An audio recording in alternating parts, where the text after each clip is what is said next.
ابن آدم کے کسی بھی برے عمل کو شرک نہیں کہا گیا. شرک ایک بہت بڑا جرم ہے، اس کے برابر کسی دوسرے عمل کو شرک نہیں کہا گیا، لیکن ریاکاری کو شرک کہا گیا.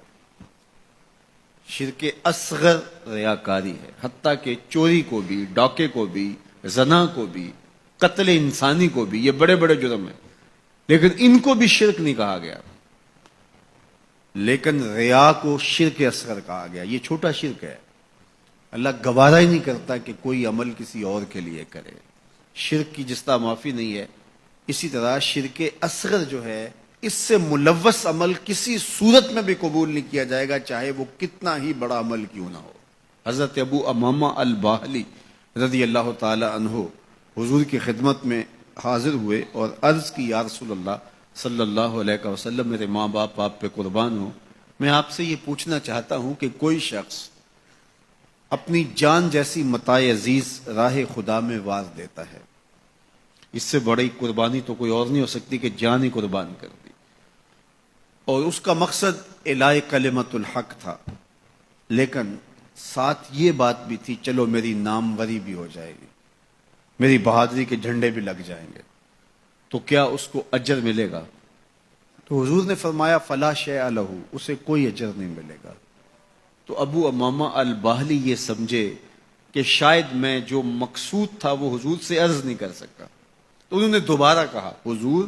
اس کا مقصد اعلاء کلمت الحق ہے، وہ اللہ کے جھنڈے کو اونچا کرنا چاہتا ہے، قربانی اس نے اس لیے دی ہے،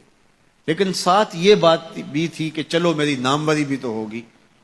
تو حضور نے فرمایا فلا شیء لہ، اسے کوئی اجر نہیں ملے گا. یہ پھر سمجھے شاید میں مقصود بیان نہیں کر سکا، تو پھر عرض کی حضور اعلاء کلمت الحق کے لیے، اللہ کے دین کو غالب کرنے کے لیے، اسلام کے جھنڈے کو اونچا کرنے کے لیے اس نے اپنی جان واری ہے، لیکن ضمن میں یہ بات بھی تھی کہ چلو ساتھ میرا نام بھی تو اونچا ہوگا، میری ناموری اور شہرت کے جھنڈے بھی تو لگیں گے. تیسری مرتبہ جب دہرا کے پوچھا تو حضور نے پھر فرمایا فلا شیء لہ، ابو امامہ اسے کوئی اجر نہیں ملے گا، اور فرمایا اللہ صرف اسی عمل کو قبول کرتا ہے جو صرف اسی کے لیے کیا جائے، صرف اسی عمل کو قبول کرتا ہے. اب ذرا دیکھیے کہ اللہ تعالیٰ جل شانہ کی یہ غیرت ہے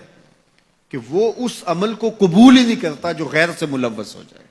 وہ صرف اس عمل کو قبول کرتا ہے جو محض اس کے لیے کیا جائے، اور اس کے علاوہ عمل کو شرک اصغر قرار دیا گیا. تو شیطان کی کوشش یہ ہوتی ہے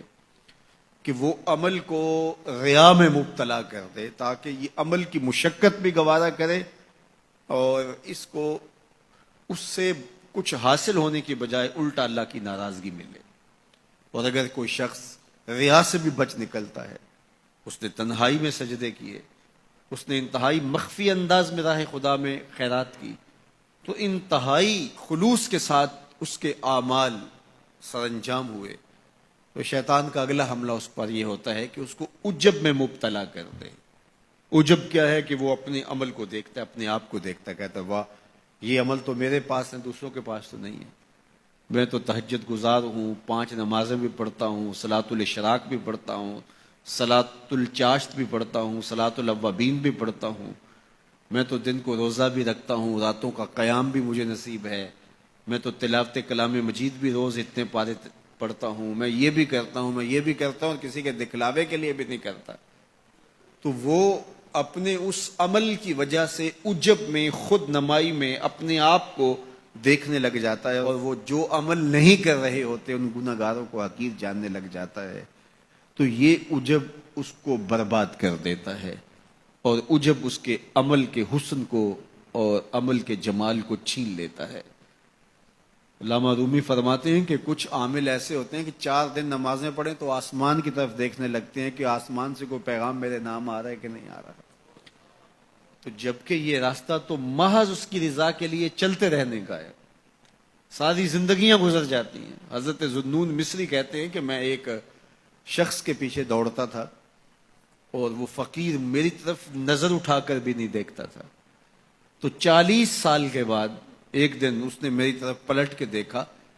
اور مسکرا کے کہا کہ تم میرے پیچھے پیچھے رہتے ہو، خیر تو ہے. 40 سال کے بعد. تو میں نے کہا کہ میں اس میں اعظم کی تلاش میں ہوں. تو اس نے ہنس کے کہا یہ اتنا سوکھا نہیں ملتا. تو کہا میرے 40 سال بیت گئے اور آج اس نے نظر اٹھا کے دیکھا. ریا کے بعد اگلا مرتبہ شیطان کے لوٹنے کا وہ عجب ہے، وہ اس کے اعمال کو مزین کر کے اس کے سامنے رکھ دیتا ہے اور وہ سمجھتا ہے کہ یہ میرے پاس یہ عمل ہے، اوروں کے پاس نہیں ہے۔ لیکن اللہ کسی کے اعمال کا حجم نہیں دیکھتا، اللہ تعالیٰ جل شانہ بندوں کے عجز کو دیکھتا ہے۔ وہ گناہ جس گناہ کے بعد جو ہے وہ شرمندگی ہو جائے، اس نیکی سے بہتر ہے جس نیکی کے بعد عجب اور تکبر پیدا ہو۔ اللہ کو وہ آنسو قبول ہیں جو ندامت کے ہیں،